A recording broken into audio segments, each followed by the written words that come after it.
नमस्कार दोस्तों, कैसे हैं आप सब। चलो आज मैं आपको यात्रा कराती हूँ गुप्त गोदावरी।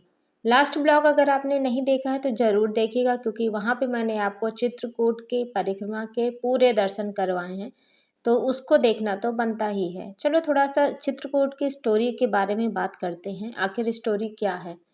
वैसे ज़्यादातर लोगों को तो पता ही होगा, लेकिन फिर भी मैं बताना चाहूँगी कि त्रेता युग में श्री राम भगवान को जब वनवास हुआ था, 14 वर्ष के वनवास में उन्होंने बहुत सारा समय अपना चित्रकूट में बिताया था।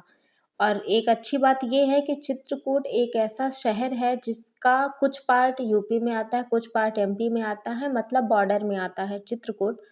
चित्रकूट से बहने वाली नदी का नाम है पैसुनी नदी।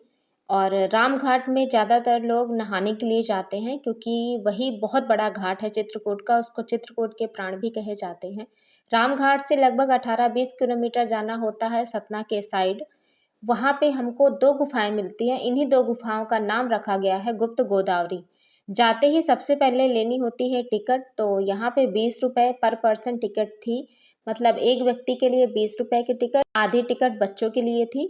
और चलो टिकट ले ली है और हम सब चढ़ने के लिए तैयार हैं। सीढ़ियाँ भी बहुत सारी हैं, हालांकि मैहर से तो कम ही सीढ़ियाँ हैं, पर फिर भी काफ़ी सारी सीढ़ियाँ हैं और भीड़ भाई साहब बहुत ज़्यादा होती है। और मैं बता दूं आपको कि चित्रकूट सारा जंगल में ही बसा हुआ है। आप चारों साइड देखेंगे, परिक्रमा में देखेंगे, सती अनुसुईया हो गया, गुप्त गोदावरी हो गया, हर एक जगह आपको जंगल में ही मंदिर वगैरह दिखते हैं, जंगल के ही अंदर दिखते हैं। ऐसा नहीं है कि यहाँ पे आपको सिटी दिखेगी। तो देखिए, देख सकते हैं कितनी सकरी गुफा है।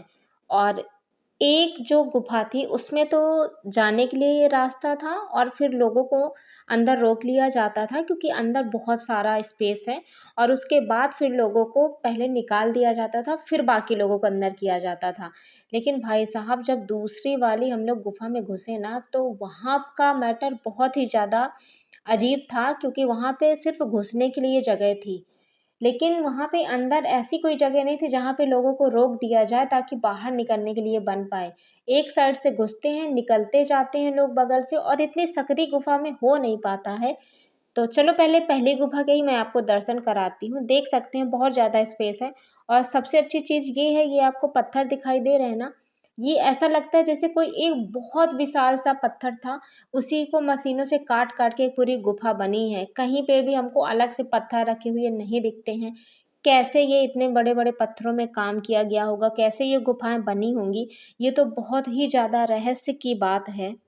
चित्रकूट हमारा बड़े तीर्थ स्थलों के रूप में जाना जाता है, इसलिए यहाँ पे बहुत दूर दूर से लोग आते हैं। गुफा से निकलते ही थोड़ा सा नीचे जाना होता है और फिर हमको दूसरी गुफा मिलती है। जब मैंने पीछे मुड़ के देखा तो मेरे घर वालों का अता पता ही नहीं था, इसलिए मैं थोड़ी देर रुक गई। यहाँ पे मम्मी पापा भी मिल गए, दीदी लोग अंदर ही थी। 2-4 मिनट इंतज़ार करने के बाद सारे लोग बाहर आ चुके हैं पहली गुफा से, और फिर हमको सीढ़ियों से थोड़ा सा नीचे जाके ये दूसरी गुफा में प्रवेश करना होता है। और दूसरी गुफा की खास बात ये है कि यहाँ पे जैसे जैसे आगे बढ़ते जाएंगे पानी का स्तर भी बढ़ता जाएगा। और बहुत सकरी गुफा है। अंदर मैं फ़ोटो वीडियो नहीं बना पा रही थी, क्योंकि यहाँ पे सख्त निर्देश थे फ़ोन ना चलाने के लिए, फ़ोटो वीडियो ना बनाने के लिए, बट फिर भी मैंने ओवरव्यू दे दिया है। आप कभी घूमने आइएगा तो आपको बाकी सारी चीज़ें पता चल जाएँगी। चित्रकूट ऑब्वियसली बहुत अच्छा है, अंदर से बहुत ही ज़्यादा अच्छा है। जैसे हम अयोध्या, मथुरा और काशी घूमने जाते हैं, वैसे चित्रकूट में भी आपको घूमने में बहुत ज़्यादा अच्छा लगेगा। भगवान जी के दर्शन करने में बहुत ही ज़्यादा अच्छा लगेगा। बहुत ही ज़्यादा शांति मिलती है जब हम किसी तीर्थ स्थान जाते हैं। और यहाँ पे लकड़ी के भाई साहब इतनी अच्छी-अच्छी चीज़ें थी कि मैं लफ्ज़ों में बयान नहीं कर सकती हूँ। ऐसी कोई चीज़ नहीं थी जो लकड़ी की बनाई हुई नहीं थी। बस ख़ास बात ये है कि हैंडमेड चीज़ें होती हैं, इसलिए इनका प्राइस बहुत ही ज़्यादा होता है। इस वजह से हमने सारी चीज़ें नहीं ली, कुछ चीज़ें ली हैं, की चेन ली है मैंने अपने नाम का, रिमी ने अपने नाम का।